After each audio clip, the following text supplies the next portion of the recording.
სიკეთის ქალაქში ხალხის სიკეთის დღეა.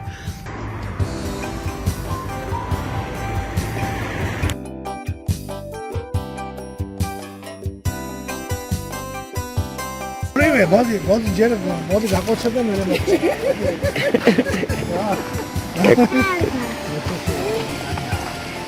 მადლობა უთხარი ბიჭო.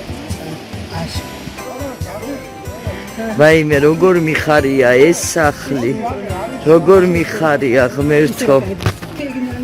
ვაიმე რა ლამაზია ყველაფერი. ყველაფერი რა კარგია. აქეთ რა ხდება? აქეთაც ისია, გეოგრაფია. დავათვალიერებ ყველაფერს. ხო აქეთ ერთი ოთახი. დედა რა. ზემოთ უკვე გაკეთებულია, ხო? ხო, აღარა. აჰა, დაძვის ხეც არის, დედა. ვაიმე რა კარგი. ხო. არა მიწვია. თავისი ნატურაა. აჰა. შაშანები და გვიანი ხო? კი. მე არ ვიცი, ისე მადლობელი ხო, რასი გიყავია? აბა რა შვებით თქვენ? მოგეწონა? ვერ ხსნი, გაგიხსნი ეხლავე. ეხლავე გაგიხსნი, აბა ბებია გაგიხსნის. ზურა, მოდი აბა გაუხსენი ვერ ხსნის. კარგად იქცეოდი? ხო არ აბრაზებდი ბებოს? არა, ეხლა გადმოხედით, რას ამბობთ, ყველაფერი დალაგდება. ჭერი გაკეთებულია უკვე, ესაც მოევლება. დედა რა კარგი. ხო არა უშავს ყველაფერი ნენელა, მთავარია იქ აღარ ცხოვრობთ, სად იყავით? უკვე ამცხვენია ვინმეს მოსულა. არა რას ამბობ, სად იყავით ხო გახსოვთ? მე ხო პრინციპი ვინმე რო შემომიდი სახში. ხო მართლა ამცხვენია, მართლა. მერტმა ეგ დალოცოს ყველა რა. მე ყველას ისე მადლობა და ისეთ ნაიწეთა დაგომბექო. მე ყველა ემიგრანტები ვთავნებული ხო თავის სახში მე. გაიხარე, ჩემო კარგო, ვაიმე როგორ მიხარია რო კარგად ხართ, აი შარშარა ჩეხარი იყო მოტანილი. ვაიმე ის გაკეთებული ყველა. დედა გადასარე. აბა რა მექნა? რას ამბობ, რას გადაყრით, კაცო? იტალიიდან გამოგზავნილია კიდე გუშინწინ მოუტანის ეს. ნახეთ, აი მადლობა. ყველას ისე მადლობელი ვარ. მერთო.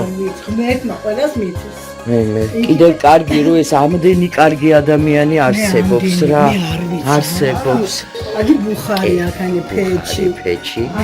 აგერ სამზადისი აქეთ, აი და ნახეთ ამხელა ხორიც დაკლეს. აი ეს ყველაფერი, აი მართლა გაიხარონ რა, გაიხარონ.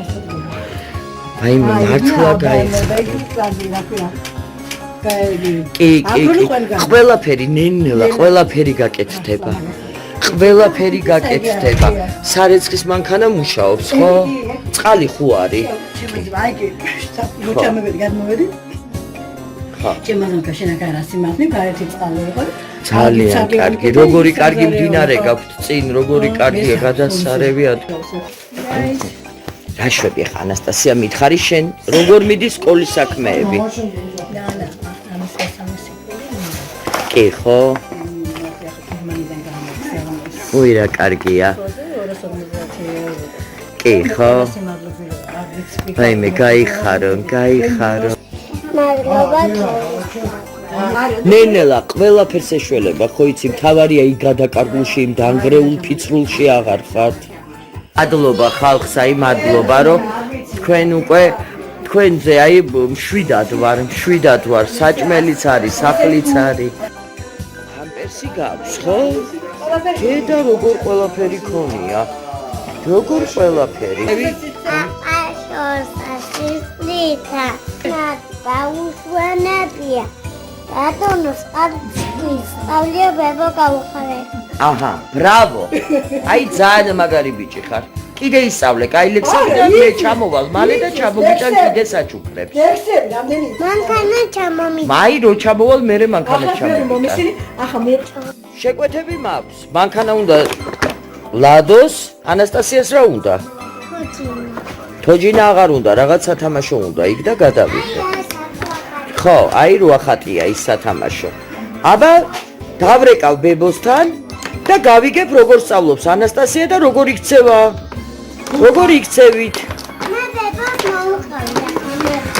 ხო, ყველაფერს გავიგებ და კარგ ბავშვებს აუცილებლად ექნებათ საჩუქრები. დიდი მადლობა.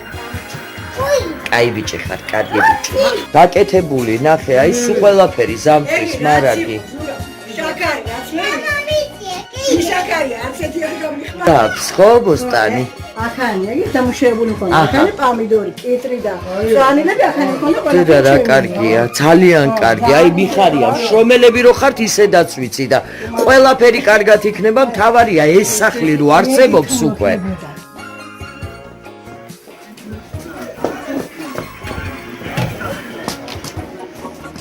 მოგწონს ეს სახლი? აგჯობია ცხოვრება? აჰა, ესე შე რა ქვია მითხარი? ანასტასია. ეს ჩემი დედიკოა, ყვავილებია, ქაქანა. ბავშვი მივდივარ, დედიკოც წარმოვყვება.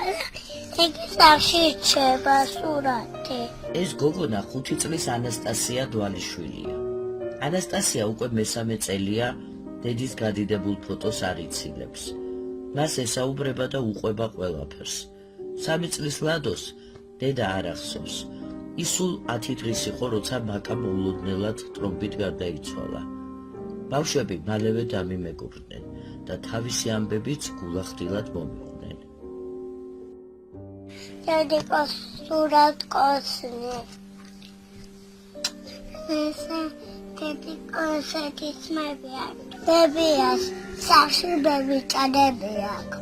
ბევრი ჭადი კი არ მივა. ხოჩია იძახეს ლობიო მინდა ლობიო და არა თქვა. ბებიამ თქვა არა ლობიო. შე ყველაზე ძალიან რა გინდა? თოჯინი. კიდევ? მალე საჭმელები სახში არ მაქვს. სახში არა გაქვს გემრიელი საჭმელები? აბა რა გაქვს? მაკარონები. მარტო მაკარონები მაქვს.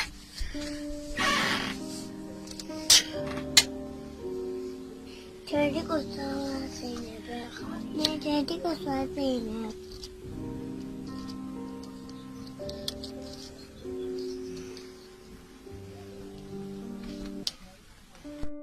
მე პომასი დამისხოს. რა გაგიკეთოს? პიურა. არა გაქვს? აკანანი. რა გიყვარს? თევზი. თევზი? კიდე? თევზი. კიდე? და კაფილი. კიდე? პიურა. სახლი, რომელშიც ბავშვები ბებია ბაბუასთან და მამასთან ერთად ცხოვრობენ, ავარიულია და საცხოვრებლად აღარ გამოდგება. მათმა თანასოფლელმა ზურაბ დვალიშვილმა ოჯახს სამოსახლო მიწა აჩუქა. ვანის გამგეობამ მეორადი ბლოკი, სახურავი და ხის მასალა მისცა და ოჯახმა სახლის მშენებლობა წამოიწყო. ეს დახმარება საკმარისი არ აღმოჩნდა და ბანკიდან სესხი გამოიტანეს, რის გამოც დღეს სოციალური დახმარებიდან ყოველთვიურად 300 ლარი ეჭრებათ და დარჩენილი 240 ლარი ამდენ სულს გამოსაკვებად აღარ ყოფნის. რა ვქნათ სოციალურ საძღებულობთ ახლა ბავშვების პენსია იგი, მაგრამ აგერ სესხი გამოტანილი გვაქვს. სესხი რის გამო გამოიტანეს? იმისთვის რომ დაგვჭირდა სახლის მშენებლობისთვის და ასეთ სახლში ახლა როგორ იქნებოდა. გამგეობამაც კი დაგვეხმარა მცირე რაოდენობით. ახლა რა შეეძლოთ, ესე იგი მეორადებით სახურავი იყო, ეს რაფია ის ლარძაყინი და რაღაც ასეთი რაღაცეებით, მაგრამ ის აღარ ყოფნის საშუალო და ააშენეთ რამე? მარტო კედლები გვაქვს აშენებული ჯერჯერობით. და ყოველთვიურად ბანკი რამდენს გაჭრით? ბანკიდან 300 ლარი მაქვს ყოველ თვეში გადასახადი. ბანკში 300 ლარი და 240 ლარი გვჭება თვეში. ბავშვებს ახლა ძალიან მიჭირს ესე მე ამ მდგომარეობაში ვარ, მე ახლა არ მინდოდა კიდე რაიმე თქვა კი თვითონ მე უხერხულება, მაგრამ რა ვქნა. ასე დღეში ვარ ყოველ. ძირითადად ბავშვების საკვები რა არის? ბავშვებისთვის ახლა ძის ნაწარმი უნდა, ხორცი უნდა, ასე კბილეულობა უნდა, ეს ყიდულოთ მარტო ეს ბავშვების იმაზე რომ არის მოგწეს ახლა კიდე და რას დაგვრჩება რა თანხა, ასეთი მაკარონი, შაქარი და ვერმიშელი რაღაც ასეთ რაღაცები. კარაქი რო უყიდო, კიდე ისეთი კარაქიც უნდა ბავშვებს, მაგრამ ვერ ვყიდულობთ. ყოველდღიურად დედას კითხულობენ, საფლავზე უნდენ ყოველდღე რომ მივიდენი. და რა ვიცი, ბაღიდან წამოვლენ და საფლავზე დედიკო უნდა ვნახოთ იქნე, საფლავზე მივატო და აკოცებენ საფლავზე რომ გამოვიდეთ ბაღიდან და მერე მოვდივართ სახლში. მის და ყოველდღე ყველაზე მეტი кайს იყო, მაგრამ რა ვქნა. რამდენი წლის იყო? 23 წლის იყო, 24 წელი საფლავზე გავიდა. ტრომბით. ტრომბით. საერთოდ წარმოდგენა შეაქვს. 10 დღის იყო ის პატარა. თქვენი შვილი ახერხებს მუშაობას? ახლა თვითონაც ისა, რა ქვია, ნერვოზი აქვს იმის შემდეგ და ძალიან ცუდ მდგომარეობაში იყო. ახლა გამოვიდა ცოტა მდგომარეობა. მითხრეს რომ ქირაში ეხმარება ხოლმე. თუ კი დაჭირდა, მაგრამ ასეთი არაფერი არ არის ახლა. ძალიან იშვიათად რომ ახლა ადრე უფრო იყო და ახლა არ არის. არ არის სამუშაო. ახლა ფიზიკურადაც არა. სოფელში კი არა, სად არის საერთოდ. თვითონაც არ შეუძლია. ჭალა გაქვთ ხო? კი, კარგი კი გვაქვს. ახლა მარტო სიმიძეა, ახლა სიმიძის გარდა სხვა რა. კი, ბავშვმა მითხრა ანასტასიამ რომ ჭადი გვაქვს ხშირათო. ხო, ახლა ჭადი და პური რო უყიდო, ახლა ისე ვარ ხანისხან დავტოვეთ მაღაზიაში ახლა.